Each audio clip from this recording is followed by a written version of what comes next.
Today we're doing our deep dive analysis of semi-final number 2 of Eurovision 2025. We're going to delve into the numbers and see what were the main stories from the semi-final that determined the 10 qualifiers, and most importantly, where did the Georgian jury firefighter 12 points go to? Let's kiki. Hi, my name is Tom. I'm an Irish Eurovision analyst, and you can find all of this stuff on my Eurovision channel. So in case you didn't see, I already posted my semi-final 1 analysis. I did that in 2 parts. I'm hoping to do this one in 1 part. In that semi-final 1 video, I read out all the comments on Twitter and Patreon about why songs didn't qualify. What was the feedback from casuals? I'm not going to put that in this video, which should make it shorter and hopefully put it in 1 part.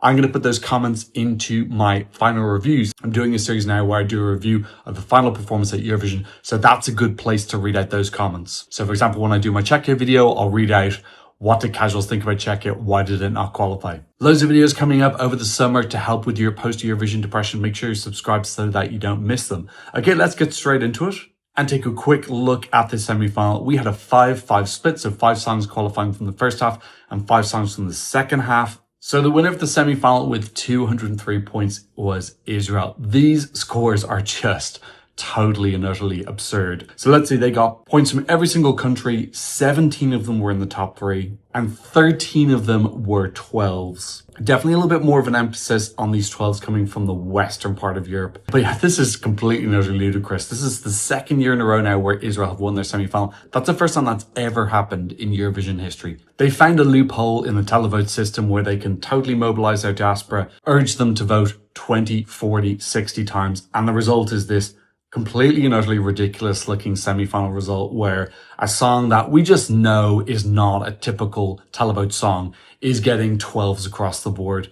Last year was the same. There is absolutely no reason to believe at all that this is not going to continue unless the EBU does something. Israel has exposed a flaw in the televote system, which is that if you have a diaspora like they do and you can activate them, you're just going to dominate televote. It doesn't matter what song you send. This is meant to be a song competition, by the way. Remember, you're meant to be voting for songs from other countries based on the fact that you really, really like them, not just dialing in 20, 40, 60 times because of a political agenda. So this is a huge vote manipulation, which is technically within the rules. I think it definitely brings the contest into disrepute, which is against the rules.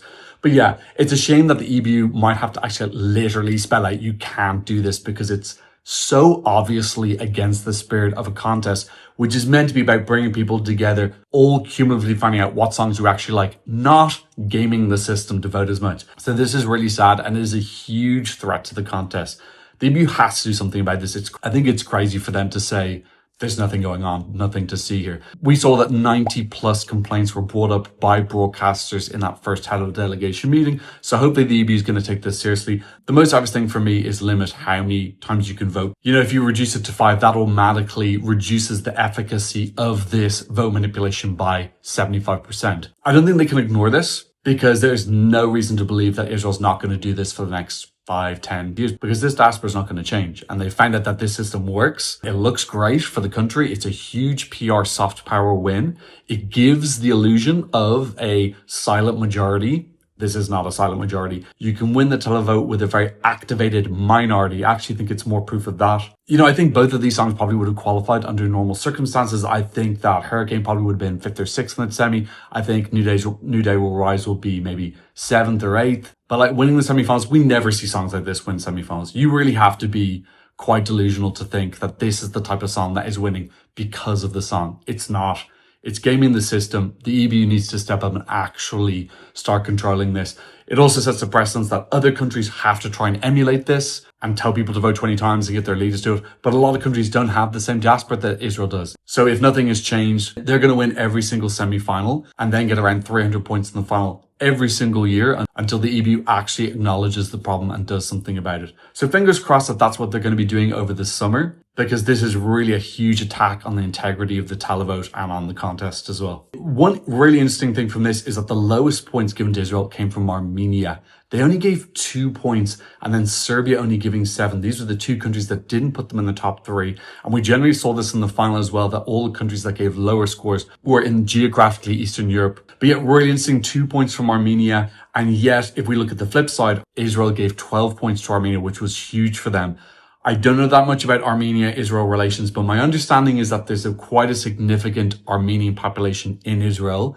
But then relations between Israel and Armenia aren't great, which is why Armenia only gave 2 points. So really, really interesting because Armenia is actually in Israel's pot. So one of their countries in their pots gave them the lowest score, which is very, very, very unusual. So if we take a step back and look at the spread of all the points of the 16 countries, we can see this score from Israel. And then we can see a more normal group of 5 countries behind: Latvia, Finland, Greece, Austria, and Lithuania. And then we see this very large dip.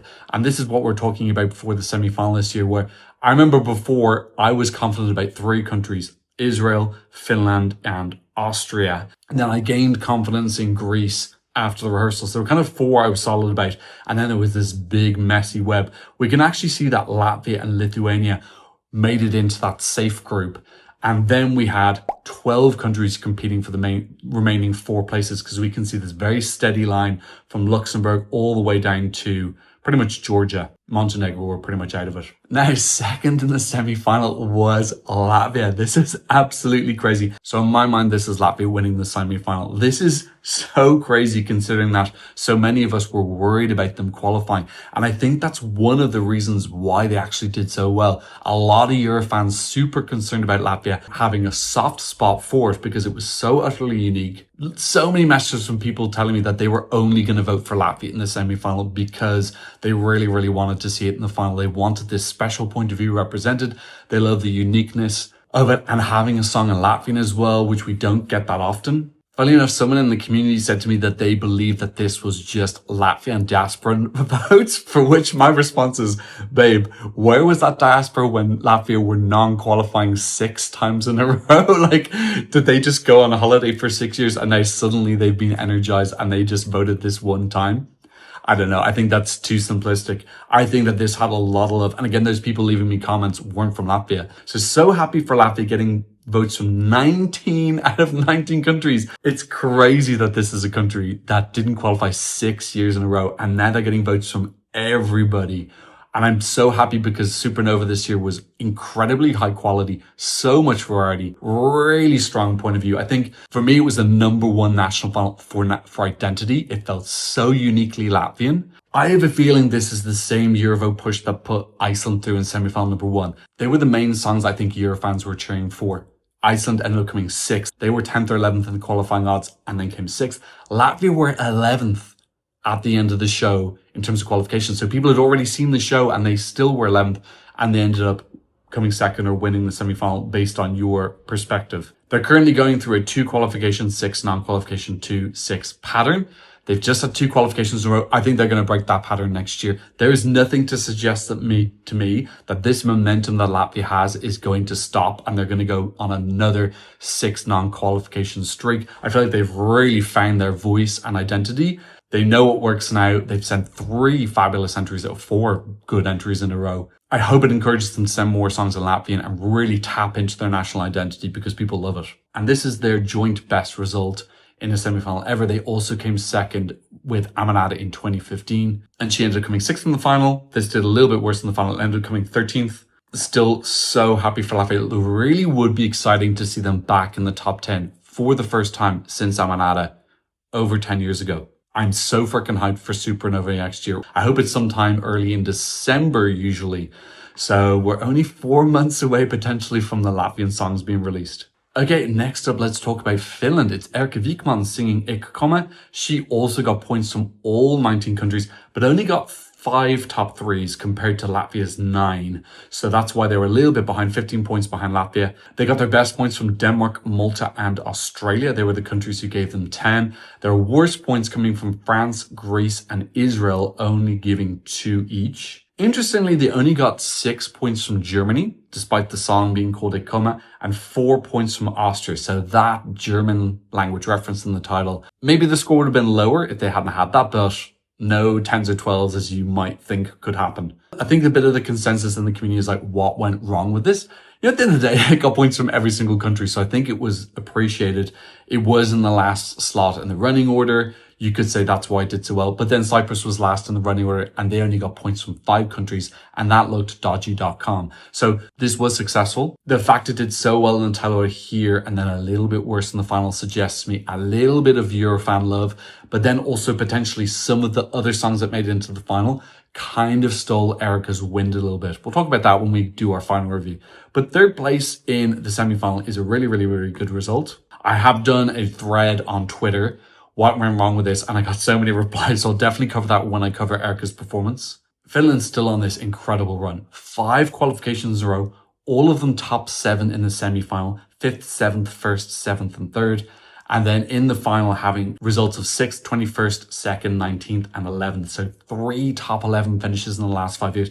They're one of the powerhouses in Eurovision now. Even if you go to the odds for next year, we have zero information. Finland are already in the top 5 because this system that they've created is so wonderful and it's continuous. It's not like an internal selection where you can have a good result and then there's no guarantee that you're going to get something good next year. There's an engine here now with UMK that's going to be churning out great music. Remember, all 7 of the songs in UMK went into the top 10 of the Spotify charts in Finland, which is just crazy. So if you're a Finnish artist, you definitely want to be in UMK. You're going to get so much positive exposure. They show you off in such a positive way with the music video and with the staging. So I think UMK is getting more and more prestige.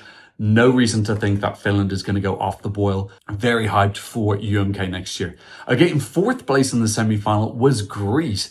Their wonderful result by Greece. And it's interesting that they came below Finland here, but above them in the final. Obviously, they did very, very well with the jury. But they did well with the televote as well. Votes from 17 countries. 7 top 3s, including a 12 from Armenia. They didn't get points from Latvia and Lithuania. Latvia, they came 13th, and Lithuania, they came 12th. Quite interesting that the Baltics organically just didn't like this. It's kind of interesting that Lithuania and Latvia both genuinely just didn't like this. I wonder as well, we had a lot of feedback about the Lithuania song this year that people thought was a bit too gloomy. Was there another aspect of that? This is a little bit too gloomy for what Baltic fans want to see. In the final, Estonia gave this 0 and Latvia and Lithuania gave it 0 again. So Baltic's definitely not a super fan of Claudia, but this was such a wonderful result. You know, I was a little bit borderline about this before the rehearsals, but then in the actual arena, she was just spectacular. To have such a young artist give one of the most masterful vocal performances, so incredibly consistent. I saw her rehearse this 8-9 times.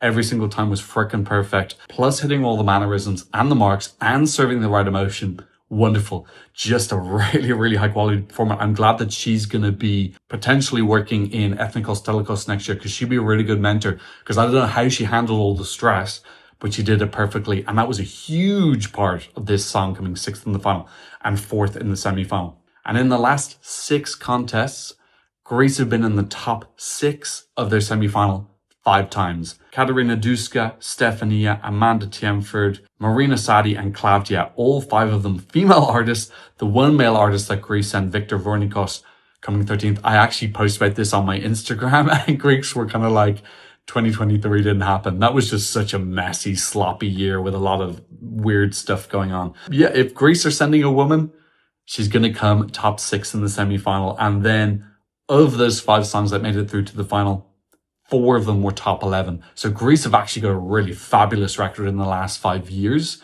I don't know if I'm still getting the vibe yet that they're in the contention to win, but I definitely feel confident they're going to send something that qualifies and is competing for the top 10 in the final. But I'd like to see them sending something even better that can break into that top 5. I'd love to see potentially Greece getting another win, because we really do need the contest to go into the geographical south or east of Europe. We've had way too many in Central and Western Europe. We need a little bit of variety in terms of who hosts. So Greece are one of those leaders. 5th place in the semi-final was Austria. Quite surprising. This happened last year as well. Nemo was 4th in their semi-final. JJ coming 5th, but still managing to win the contest in the final. I think a small element of this is that people kind of felt this was safe. I never really saw too many people say, I saw a couple of people saying that this was going to be a shock non-qualifier. That happens every single year. Some people want to be a little bit edgy, but generally people felt super safe about this. So I think there's an element that people were voting for others like Latvia, Lithuania, who they were a little bit more worried about, but who they also wanted to see in the final, knowing that Austria was going to be safely through. So that's my assessment of that. Very interesting 0 points from the UK, which I think this is the most surprising result out of this entire table. 0 points from the UK to Austria. They came 12th in the UK televote. And then in the final, they also came 12th in the televote. So it gained a little bit of steam. I think that's the British Eurofans not voting for Austria because they think it's safe, but then voting for them in the final. So that's why it stayed the same and actually didn't drop down. Could be also that casuals kind of got used to the song on the second listen. I'd also got 0 points from rest of the world. Again, I'm putting that down to strategy because I believe this got 1 point from rest of the world in the final. So JJ got votes from everyone else, which is 17 countries. Biggest scores, 10 from Greece. Germany only giving it 5. Where's the German-Austrian love? And the second high score actually coming from Armenia. But his median score, so his most common score, was 7 points, which is 4th. But yeah, this could be a new trend that we see if we have someone who is super safe. People are very confident it's going to make it through. We could see this pattern continuing now where they do a little bit worse in the semi-final and then do better in the final. At the end of the day, people who voted strategically were right because this was super safe. It's not like they voted strategically and this almost didn't make it. This was 5th. It was double the amount of points of 10th place. So it wasn't even remotely close to being out. So I get the logic. If you're really confident about one of the best songs going through, vote strategically in the semifinals for your besties. So now let's look at the last country in this second group, and that is Lithuania, who came 6th in the semifinal. And in the end, this got points from 17 countries. So as much as people might want to say, okay, this got through because of the Lithuanian diaspora, I didn't realize the Lithuanian diaspora was that spread out because this got points from pretty much everyone. It came 13th with Israel and 11th with Austria. They were the only 2 countries who didn't give up points, but everybody else did. And most of these are pretty decent points as well. We've got 6 top 3s, 12 from Latvia, which makes sense. I can totally see Latvia enjoying this music. 8 from Luxembourg, 8 from Czechia, 10 from Ireland. There is a big Lithuanian population in Ireland, but I think this would have gotten points anyway. 8 from Georgia and 10 from the UK. So there's a little bit of diaspora there, definitely, but to get points from 17 countries is more than that. This was super unique. It was the only kind of heavier rock song that we had. We had Italy as well, giving some rock vibes.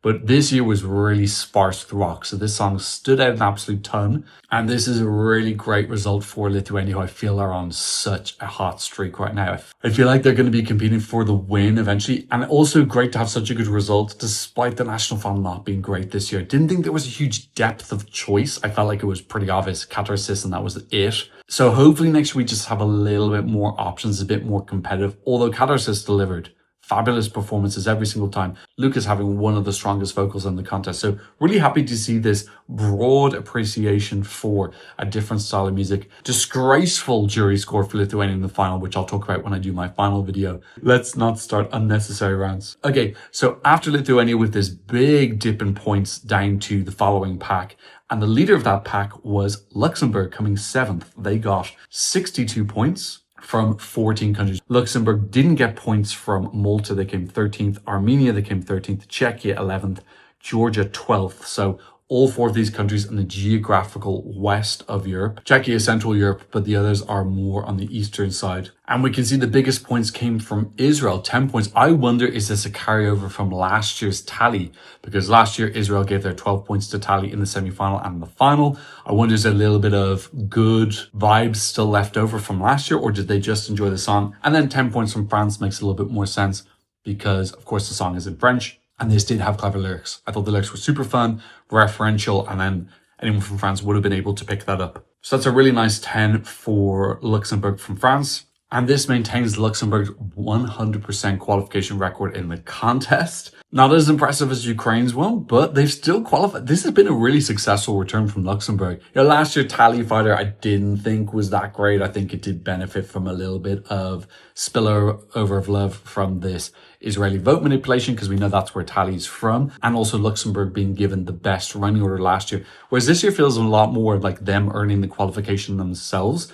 So this is a really, really great, successful return to the contest. I feel like we're getting a little bit more of Luxembourg's identity. I'm looking forward to the national final next year. I hope that they can just tweak it a little bit more and just continue to carve out what is their special niche. I felt the nostalgia this year. I thought the staging was wonderful. That was a Ukrainian team, I believe they brought in. Last year, they brought in an Israeli team. So I wonder if they're going to keep working with non-Luxembourgish teams, or are they going to try and train them up? People talk about like Monaco coming back and Andorra and all these countries. I'm not that fussed unless they're able to come with a successful strategy, because there's no point bringing these countries back and then they're just sending total crap. Whereas Luxembourg, I think, have come back and they've really built a really good foundation to come from. So I'm excited about them now, as opposed to just thinking they're making up a bigger number of participants. So well done to Luxembourg. I thought their staging was wonderful. I will definitely cover this in my final review series because I'm so excited. One of my favorite stagings this year. Okay, in 8th place was Denmark, only 1 point behind. They had 61 points, and this got points from 16 countries. So really broad appeal, which fits in with this kind of more safe mainstream song with a very strong vocal. This is a very safe song to put in, but they reaped the benefits of it. Staging wise, I think they did a pretty competent job. I think it could have been so much more if they hadn't have left themselves so much work. I'm not going on a rant. I already did my rant in my Denmark video. You can go watch that rant. I still stand behind pretty much every single point that I made in that, but still, let's celebrate this happy moment. So Denmark getting 8 points from Finland, who's in their allocation pot, and then mostly lower numbers kind of between 1 and 6. So no big ones, only one top 3 finish out of those 16 results. So this was just kind of more like general appreciation. A lot of this, I think, has to go down to Sasal's vocals. Just being so solid. She was having vocal issues at Eurovision. In the dress rehearsal, she didn't sing. She was protecting her voice. Great performer. If you've given this song to someone who didn't have such a strong vocal, I don't think it would have made it through. Let's hope that Denmark can learn from this.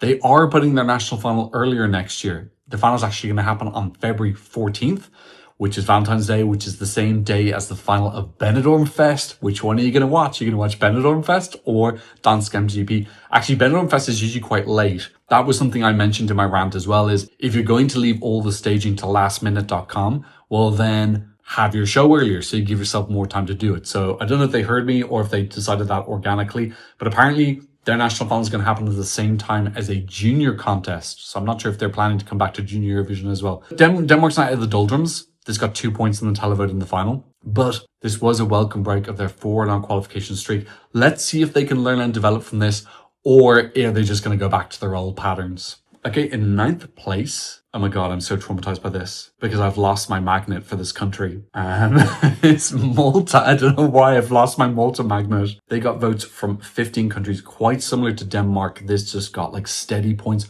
Actually similar to Denmark in the end, and had a very strong vocalist, very solid, accessible pop song. I don't think the underlying meaning of this came across to a lot of people in the same way it did when the song was called Can't, as opposed to Serving. And I didn't hear any media hype for this. All the focus was on other storylines as opposed to her. So I'm really happy this made this through. I'm actually perceiving this because their final package was actually pretty decent quality. Plus a little bit of Eurofan love as well. The same love that people were giving to Latvia and Lithuania. I think Malta was also a beneficiary of that. So I think it's very arguable that Eurofans push this over the line into qualification, because we knew it was going to be a borderline. I don't think there's anyone who's thinking this was a safe qualifier. So yeah, a lot of love from all across Europe. And we know that the Eurofan diaspora is all over Europe. 8 points from Australia, which is really nice to see. We know there's a pretty sizable Maltese population in Australia. One of the countries that didn't give it points, Latvia put it 12th, Lithuania put it 13th. Once again, Latvia and Lithuania actually gave their points to the exact same 10 countries,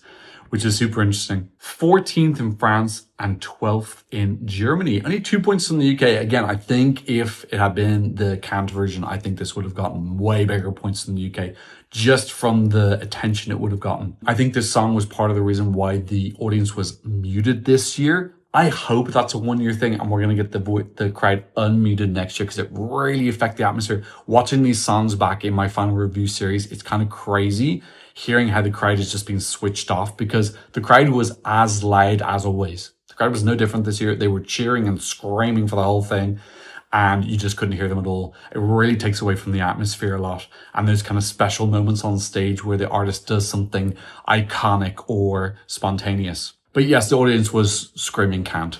What was predicted to happen, happened. Fork found in kitchen. Really happy for Malta though to end their 3 non-qualification streak. There was a lot of talk about Malta not having the confidence in the televote. Are they ever going to be able to qualify again? Yes, they can. And that was when a lot of the wind was taken out of their sails and they still made it. I think going in for the Eurofan love vote is not a particularly bad strategy in the meantime as well. It's like really win the Eurofandom over to get behind you. Fingers crossed that Malta can continue to progress. So it would have been nice if Malta got an even bigger score because it would have given them like overwhelming confidence that they can do this. I think this is going to be like a bit of a confidence boost, but it's not like a turbo boost. So that's a tiny bit of a shame. Still good to break a non-qualification streak though. Okay, next let's talk about this epic battle for the final qualification spot. We have Armenia in 10th and Australia in 11th. Armenia had 51 points and Australia had 41 points. So let's look at Armenia's points first. They got points from 9 countries, 12 from Israel, 8 from Greece, 12 from Georgia. So they got the maximum 24 points from the countries in their pot. So Armenia's pot is them, Georgia and Israel, Poland, Ukraine and Azerbaijan. So a little bit of luck here now because if Armenia had drawn Azerbaijan, they wouldn't have qualified. They would have lost those 12 points. Azerbaijan would have given them 0. Maybe Azerbaijan would have given 1 or 2 points to Australia and there you have it. Australia's in. So a lot of luck. A lot of luck here for Armenia. First of all, with that aspect.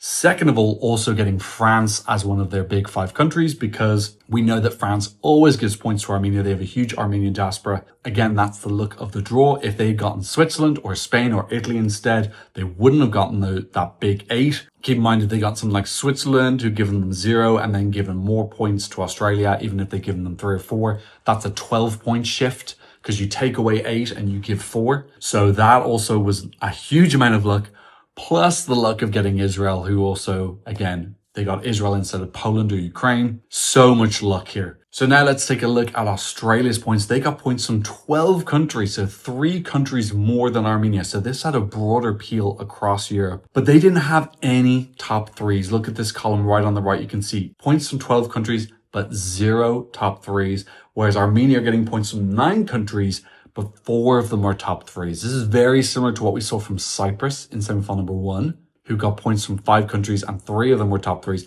I don't think it's dodgy like Cyprus was though. This just looks to me like a lot of luck for Armenia not getting Azerbaijan, not getting Poland and Ukraine, instead getting Israel and Georgia, which is the best possible thing they could get from their pot. And then getting France, which is the best possible thing they can get from the automatic qualifiers. That cumulatively, those 3 countries is 32 points of their 51 points. So they only got 19 points from other countries. So just crazy luck from Armenia. And actually, I've introduced this new column here, points from pot, which is what percentage of your points came from countries in your pot. And we can see that Armenia got 47% of their points from countries in their pot, countries who typically vote for them because of diaspora patterns, whereas Australia only got 20%. Now that difference is literally the difference between qualifying or not. If Australia had gotten 47, they would have qualified, or if Armenia had gotten 20, Australia would have qualified. So very, very unlucky for Australia. Let's go through Australia's points. They got, their highest was 6 from Latvia, and what a surprise, 6 from Lithuania. Latvia and Lithuania really besties this year. 5 from Malta, 5 from Finland, and 5 from the UK. But yeah, other than that, some 2s, some 3s, some 1s, just no big ones. Bit surprising that Australia only got 3 points from Ireland. I think this is the key thing that it comes down to for Australia in this semi-final, is that they really were lacking a strong buddy.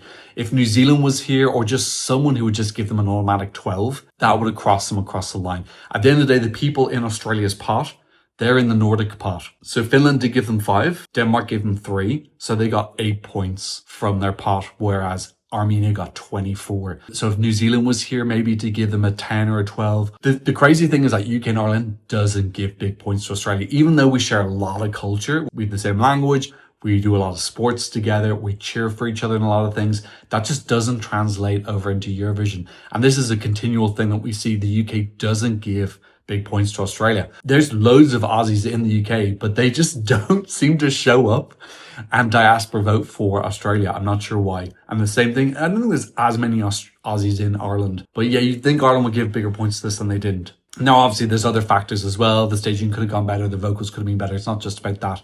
But these are like razor thin margins between Armenia and Australia. And these small aspects, any one of them could have tipped the scales over. So yeah, this is a little bit of a shame because if you look at this number of countries they received points from column, I need to come up with a better name for that column. I can't think of it.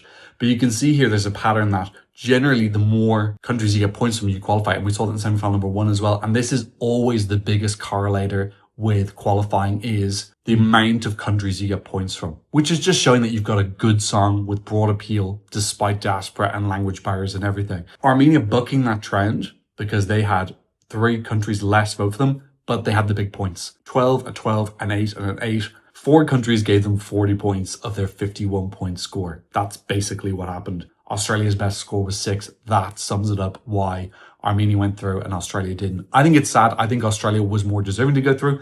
I thought Armenia put up a really good fight, but their song for me this year felt like a committee song. It was written by like 10 people, and then staging was done by like 10 people, and then it was really, really like super produced. Park did an amazing performance. I thought the song was pretty mediocre. This felt like a committee songwriting kind of soulless package. Contrast that with Armenia's 3 previous entries, which I felt have had tons of heart. Rosalind, Brunette, Ladaniva, singer-songwriter feel, super authentic feeling, internal selections, and then we've gone to this very committee feeling songwriting camp national final selection. I feel it's a little bit of a shame that Armenia got in over Australia, because I think Australia had a better package and a better song. So a little bit sad for Australia. I hope this doesn't make them too dejected. I think there are a couple of lessons to learn from this. I spoke to Dale from Aussie Vision. He was making a point that he thinks Europe expects quality from Australia, quality vocals, very clean performance. He doesn't think this fun aspect works as well. I like this. I felt this was really authentically Australian. I loved the feel of it, and I thought the musicality of the song was wonderful. Performance could have been better. Okay, in 12th place with 29 points was Czechia. Quite a bit of a dip down now from Armenia and Australia. And we can see this got points from 6 countries. So 8 from rest of the world. I think that's Eurofans panicking a little bit. 5 points from Armenia, 5 points from Luxembourg, 5 points from Austria, 3 points from Israel, and then a 10 11th places in total, which is crazy. And you gotta think, if he didn't have those in-ear issues, I believe it was an in-ear issue because he was late on the mark, which really messed up the flow of the song and got him a little bit flustered. It's very arguable to say if that hadn't happened, he may have moved up at least 1 spot in each of those countries, maybe even 2 or 3. So let's say that gives him an extra 12, 13, 14, up to 15 points. Plus, if he's gaining 15 points, other people are losing 15 points. Very conceivable that Czechia might have been a borderline qualifier if they had not have had those in. Now, I'm not saying that Czechia performance was perfect. Again, I'm going to go through it when I do my final review. I think the staging was a uncharacteristic miss for the Czechia delegation, especially compared to the music video, which I thought was very strong and had a lot of story in it. And then the performance in Eurovision, I don't think had any story at all. But yeah, kind of heartbreaking to come 11th 10 times. I wonder actually if you factored in and gave points to all 16, would this have moved up a little bit, being closer to qualifying? I hope we're going to see Czechia next year. They're always quite a late confirmer. There's always a lot of if and is this going to happen. This is them sending one of their biggest stars ever and not qualifying. I wonder, is that going to hurt? I imagine they probably put in a little bit extra money this year and it didn't come to fruition. So I really, really hope that we still see Czechia because they're one of my favorite countries in the contest. And generally they do hit pretty much every single time. I think this is a rare miss in some aspects. I still love the artist and the song. So I really, really hope that we're going to see them next year and that this doesn't discourage them too much. In 13th, 14th, and 15th place, we have a 3-way tie, which is crazy. 3 countries on 28. In case you don't know, the first tiebreaker is quantity of countries you receive points from. Ireland received points from 9. Serbia and Georgia from 5. So Ireland won on that first tiebreaker. Let's talk about them. Emmy singing Like a Party. 9 countries gave this 28 points, 7 from the UK. Again, I sometimes get like hate comments below saying, oh, Ireland and UK always swap points. The UK give us 7 points. I think the UK very rarely gives us 12, and we really have to earn it. There isn't an automatic swap of points between the UK and Ireland at all. We give them 0 points in the final this year, so that's BS. 6 points from Malta, and then quite a lot of 2s. We got 4 2s. It's conceivable that we would have gotten more points if the staging had been more dynamic. For some reason, she stayed in one spot the whole time. My understanding is that she kept missing the mark to come down the stairs, because we saw in the standing rehearsal that she did come off the rocket and walk around, and that just gave the performance a bit more life. It's like a party. It's meant to be a party song, and she's standing in one place all song. I don't know if that single thing would have saved it. I think there were other bigger issues as well in our national final. Too many of our artists are showing up at the national final and just flopping because they just cannot perform live. Their staging ideas are terrible. So I think there's a big artist issue in Ireland right now. We have a national final of 6 songs, and like 3 or 4 of them are just flopping. So we really only have 2 or 3 options to choose from. The year that Wild Youth won, it was just Wild Youth and Connolly. Like, there were no other viable options. So yeah, I never thought that this was ever going to be a solid qualifier, and this got like kind of the result I expected. So I think Ireland's still going to be in a high from Bambi Thug. There can't be too much of this while Europe hates us, because Bambi Thug came sick. Hopefully we can squeeze a few more years of optimism out of that. I'll probably do an Ireland update video over the summer. Make sure to subscribe so you don't miss that when it pops up. Just kind of going over the situation and what I think needs to change for Ireland to get back on a good streak. Okay, second in that tiebreaker was Serbia, coming 14th, also 28 points, but they got points from 5 countries. The reason they were ahead of Georgia is, if you've got the same amount of countries, you go by how many 12s did you get. Serbia got a 12 from Montenegro, not particularly surprising, whereas Georgia's highest points was 10. So Serbia got 12 from Montenegro, 4 from France, 12 from Austria. Montenegro and Austria being in their pot, so there's probably a little bit of Jasper there. 22 of their 28 points came from the pot. That is 79%. This new column I made, points from pot. 21% of the points came from outside the pot, which is France giving 4, Germany giving 1, and Greece giving 1. So yeah, this is Serbia's first time ever outside the top 11 of a semi-final ever. And lots of people were saying if it was going to happen any year, it was going to be this year. I also think that part of this is that this just didn't have a lot of diaspora support as well, because it wasn't a super popular entry in the way that previous Serbian entries have been. So I don't know if Serbia is going to be much better next year. We're having a lot of problems with the government there and student protests. I've heard that a lot of artists wanted to pull out of PZ this year when those protests were escalating, but they weren't able to because they're contractually obliged. That's why during PZ this year we got so many performances from previous years, because everyone refused to come and perform live. They had to show interval acts from prior years. So I'm wondering, is anyone going to want to sign up to PZ next year, considering that these tensions are still ongoing and RTS is considered part of the government? Now, one saving grace could be that Olivera Kovacevic, I think her surname is, which is not the head of delegation, but she's the head of PZE, is not pro-government. So she might be a saving grace, saying this can be a voice for the people, potentially. I don't know how they're going to spin it. Obviously, what happens in Eurovision is extremely trivial compared to the problems that Serbian people are facing. But I'm thinking that I think a lot of Serbian artists probably won't want to enter PZ next year. So I think Serbia might be going through their flop era until hopefully the student protests are successful. Yes, an uncharacteristically weak result from Serbia. One of the weakest songs they've sent. I think they actually did an okay job at making it good with staging, but I remember my reaction to this when I did my PZ video, and I was just so flat, so disappointed, because I loved this song in 2023, and this song was just, I just don't think this was a good song. Again, 15th spot was Georgia, also getting 28 points from 5 countries, but their highest score was 10 from Armenia. And they also got 7 from Israel, which is the 2 countries in their pot. So they got 61% of their points from their pot and 39% from elsewhere, which I was kind of surprised about. This got 3 points from Latvia and 3 points from Lithuania. Latvia and Lithuania being besties once again. 5 points from Greece. All of Western Europe giving this nothing. Actually, if you look at all their zeros, the closest was 13th in Finland and 13th in Ireland. So they weren't even close with anybody else. So that's a really interesting divide that some parts of Europe just totally hated this, and then other parts kind of resonated with a little bit. I don't know if that's a Georgian diaspora thing. I don't know that much about Georgian diaspora, so if you do know, leave me a comment down below. Why did Latvia and Lithuania like this? And Greece as well. I thought potentially this could have gotten 0 points. Her vocals were really excellent, so I think that definitely helped. There were some fun parts in the staging as well, but fundamentally it was a bad song. I thought this song just was so odd. Very disjointed, like 2 songs overlaid on each other in a non-congruent way. Okay, and then finally in last place was Montenegro. They got, this is so crazy. They got 12 points, only from Serbia.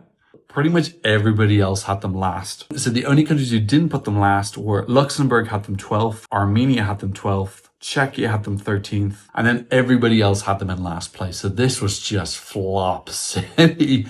And this is just showing off the power of diaspora that Serbia gave this 12 and pretty much everyone else put it last. The other country in Montenegro's pot was Austria, and they put this last. So Montenegro getting 100% of their points on the pot. I hope we're going to see them back next year because I thought Montesong had some fun songs on it. They're also entering Junior Eurovision, so that implies to me that they're on a bit of a Eurovision buzz. Definitely need to have more emphasis on the televote in next year's Montesong. Nina Zizic, wonderful performer. Really, really love her, but she came fourth in her televote. So there were clues here that this was never going to be a successful televote song. I think Neo Noan, who won the national final and came second in the televote, would have gotten a better televote score. I'm not saying it would have qualified, but I think it would have done better than 0 points from the entirety of Europe apart from Serbia. And I also think that the band that came first, I can't remember the name, Bakar or something, that won the televote also would have done better. Both of those were rock songs, rock groups, which would have totally and utterly stood out here. The only other rock song would have been Lithuania, so it would have stood out an absolute mile and could potentially have qualified them. So there's systematic problems with Montesong that the song that came fourth in the televote still managed to win. They need to look at that, focus on the televote. They need to get their numbers up as well because their televote numbers were so low that it looks like it's very easy for you just to mobilize your friends and family to win the televote. So I think they need like a free app or something to make it very, very easy to vote. So they just get as many Montenegrin people, open up the voting to Serbia as well, I think. Just say like, hey, you guys help us out. What's the best song here? What's got the most televote appeal? Rethink their strategy because this is pretty disastrous. This is 0 points if Serbia weren't here, basically. Okay, so that's my deep dive analysis of semi-final number 2 of Eurovision 2025. Don't forget, I'm starting a couple of series on my Patreon looking at old Eurovisions. I've already done Eurovision 1982. I'm going to do probably Eurovision 1961 next. Those are going to go up on my Patreon in full with the original audio, and then I'll probably put a shorter version with chopped up audio onto my YouTube after a delay. So go check out my Patreon if you want it now. Thank you so much to those who've been supporting me on PayPal and Buy Me Coffee. If you want to support the channel, I have a QR code for here and a link in the description. And of course, thank you to my wonderful patrons for patronizing me from all around the world. On my Patreon, you can find all that stuff I just talked about. Go check it out. Shout out to my YouTube members as well. Thank you so much for being here. See another Eurovision analysis video very soon. Goodbye.